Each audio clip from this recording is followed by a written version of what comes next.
किसी ज्ञान के खोदे ने क्या खूब कहा है कि भूत को तो वश में कर सकते हैं पर चुप को नहीं। कुछ लोगों के लिए ये छोटा सा छेद ही दुनिया है। पर जैसा मैंने बताया कि दुनिया बड़ी चादर मद है, तो बस किस तरह से हमें इस दुनिया से बचकर चलना है, यही हमें आज की कहानी सिखाती है। जहाँ पर कुछ लोगों की दुनिया गुलाबी होती है तो वो बस इसी गुलाबी दुनिया में अपने गुलाबी सपनों के काले कांडों को अंजाम देना चाहते थे। तो कैसे होता है ये अंजाम का काम, ये सब हम देखेंगे आज की इस वीडियो में। इससे पहले वीडियो को शेयर कर दो अपने उस दोस्त के साथ जो इस गुलाबी दुनिया के लिए मरा जा रहा है, और कह देना कि भाई का चैनल भी सब्सक्राइब कर ले ताकि हमारी तुम्हारी ये बकचोमदी आगे भी चलती रहे। तो कहानी स्टार्ट होती है और हम कुछ गुलाबी गुजियादारी रशियंस को देख पाते हैं जिन्हें किसी जरूरी काम के लिए लाया गया होता है। इनके बड़े पपीते और नरम रसीले लटकते हुए संतरों को देख करके जनरल इनसे कहता है कि तुम्हें अपने संतरों का सदुपयोग करना है। हमारी आर्मी में कुछ गद्दार बसे हुए हैं जिन्हें तुम्हें अपनी रसीली गुजिया की ताजी मलाई खिलाकर अपने वश में करना है, और फिर उनके मुंह से ये राज उगलवाने हैं कि कौन कौन गद्दार है यहाँ, और इस काम में तुम्हारी हेल्प करेंगे डॉक्टर। ये सुनकर डॉक्टर आगे आता है और कहता है कि हमने पूरे शहर में ढूंढ ढूंढ करके सिर्फ दुधारू औरतों को ही यहाँ पर बुलाया है। तुम लोगों ने आज तक जितन को भी अपना दूध पिलाया है, सबका फीडबैक लेकर के हमने तुम्हें यहाँ पर इकट्ठा किया है, और इस काम में तुम्हारी ऑफिसर जिया भी हेल्प करेंगी। ये सुनकर जिया आगे आती है और सभी लड़कियों को उनके कपड़े उतरने के लिए बोलती है। इनमें से कुछ गुलाबधारी ऐसी भी निकल आती है जिनके संतरे नहीं सिर्फ अंगूर होते हैं, इसीलिए वो उन लड़कियों की घमंड प्लात मारकर उन्हें वहाँ से भगा देती है। अगले ही दिन से इन दुधारू दूध की डेयरियों की ट्रेनिंग स्टार्ट हो जाती है, जिसमें सबसे पहले इनके लचीले और डीले पड़े संतरों को सक दिया जाता है, जिसके बाद इनकी टांग उठाकर इनके शरीर में अलग अलग जगह दर्द दिया जाता है ताकि पिलाई के दौरान भी ज्यादा से ज्यादा दर्द सह सके।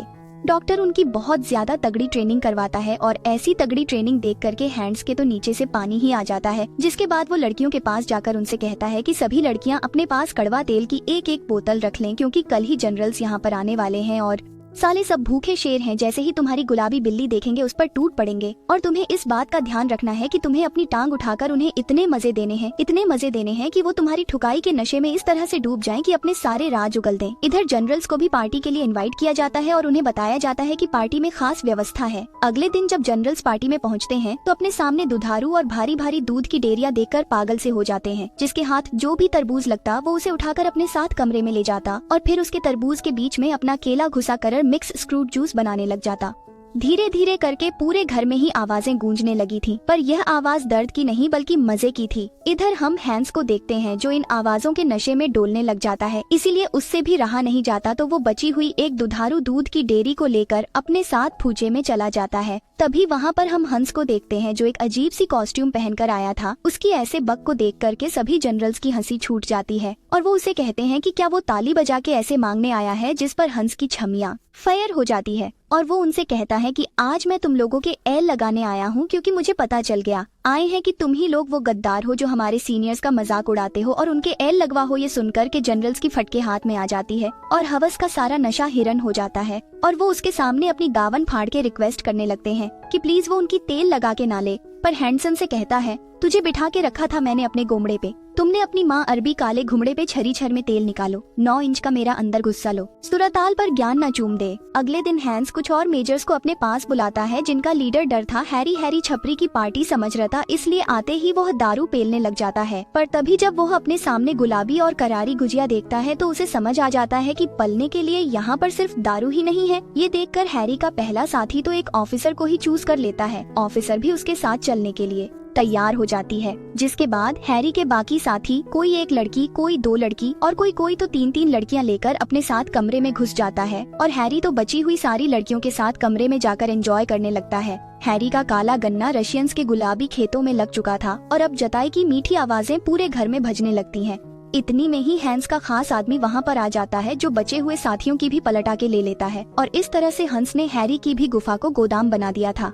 अगले दिन हंस का सीनियर हंस के पास आता है और उससे कहता है कि तुमने ये जो भी किया है ये बहुत ज्यादा गलत है। ऊपर से ऑर्डर्स आए हैं कि हंस की पलटा के ले ली जाए, पर मैं तुम्हें एक लास्ट ऑप्शन देता हूँ, ये झाकू पकड़ो। अगर ये तुम अपनी घमंड में डालकर अपने मुंह से बाहर निकाल दोगे तो मैं तुम्हें छोड़ सकता हूँ, पर अगर तुम इस चाकू को नहीं लेते हो तो तुम्हें मुझे मजबूरन हमारे सीनियर्स को हैंड ओवर करना पड़ेगा। और भाई साहब, सीनियर्स का जो जूनियर है कम से कम 12 इंच का है। अब तुम डिसाइड कर लो कि जान देनी है या घमंड देनी है। हैंस सीनियर से बात करने की बहुत कोशिश करता है, पर उसके सीनियर्स तो अपने हथियार में कड़वा दिल लगाने में बिजी थे। इतने में ही वहाँ पर ऑफिसर जया आ जाती है, जो उसे बताती है कि मुझे सब कुछ पता चल गया है और मैं आपकी गामड़ की शहादत में पूरी श्रद्धांजलि दूंगी। ये सुनक के हेम्स की टीओ में आग लग जाती है और वो उससे कहता है, क्या तुम्हें भी लगता है मैंने गलत किया? तो ऑफिसर कहती है कि नहीं, आपने बिल्कुल सही किया, पर सीनियर्स के आगे किसकी चली है।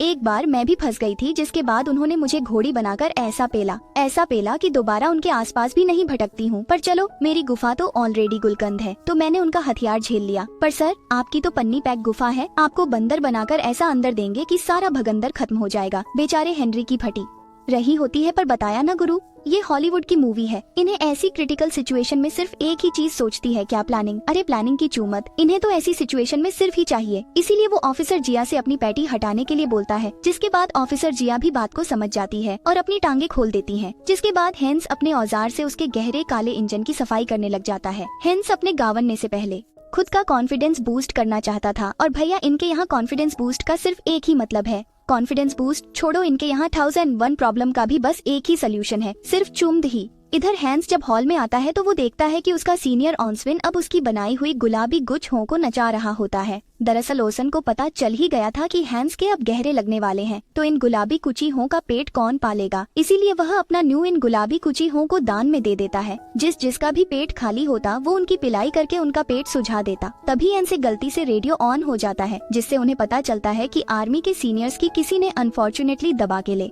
ली है, जिस वजह से सभी के लग गए हैं। ये सुनकर सभी की फटके हाथ में आ जाती है कि सीनियर्स के साथ आखिर ऐसा कैसे हो सकता है। पर हेंस तो हेंस है गुरु, उसकी घमंड हमेशा उसके सीनियर्स की शहादत की सेवा में लगी रहेगी। इसलिए वो डिसाइड करता है कि भले उसकी सीनियर्स का 12 इंच का हथियार उसकी नाले पाए, पर वह खुद से अपने सीनियर्स को ट्रिब्यूट देगा। यह बोलकर वह उस चाकू को अपनी घमंड में घुसा लेता है। पर बड़ी इलॉजिकल बात है गुरु की गाम से डाल के मुंह से निकालना, मुंह से निकालने से पहले ही हेंस भैया दुनिया से ही निकल जाते हैं। दूसरी तरफ हम देखते हैं कि दुश्मन देश की सेना अब इनके देश में घुस गई थी और इनके सैनिकों की बिना तेल लगाए दौड़ा दौड़ा के मार रही होती है। दूसरी तरफ ये बात जब हॉल में बैठे लोगों को पता चलती है तो वो गुलाबी पलने में बिजी होते हैं और ऑस्टिन उन्हें इन सब चीजों के बारे में इलाह भी नहीं करता। वो कहता है कि तुम बस पेलते रहो। हमारे यहाँ के सैनिकों के पास अपनी बंदूक के साथ साथ लोहे की बंदूकें भी हैं। दूर वालों को तो वो लोहे की बंदूकों से पेल देंगे और पास वालों को वो अपनी बंदूकों से झेल देंगे। यहाँ पर हमें समझ में आता है कि दरअसल ऑस्विन ही इनकी टीम का सबसे बड़ा गद्दार होता है, जिसने फाइनली आज इनके देश के लंगड़े लगा दिए हैं।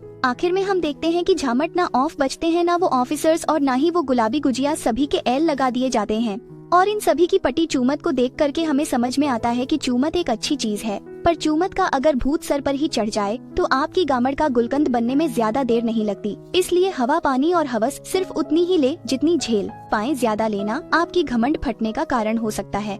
खैर, ज्ञान की बातें मैं नहीं चूम दूंगा, उसके लिए तो आपके पास भी पर्याप्त साधन है। फिलहाल मूवी आपको कैसी लगी नीचे कमेंट करके जरूर बताइएगा। अभी तक अपने दोस्तों में शेयर नहीं किया है तो क्या कर रहे हो गुरु? अकेले अकेले चंदी किसी को नहीं रास आती, कम से कम 2 बकचमत मिलेंगे तभी तो मजा आएगा। इसलिए अभी शेयर कर दो अपने बकचमत दोस्त के साथ। चैनल को भी सब्सक्राइब करवा लेना ताकि हमारी तुम्हारी यह बकचंदी आगे भी चलती रहे।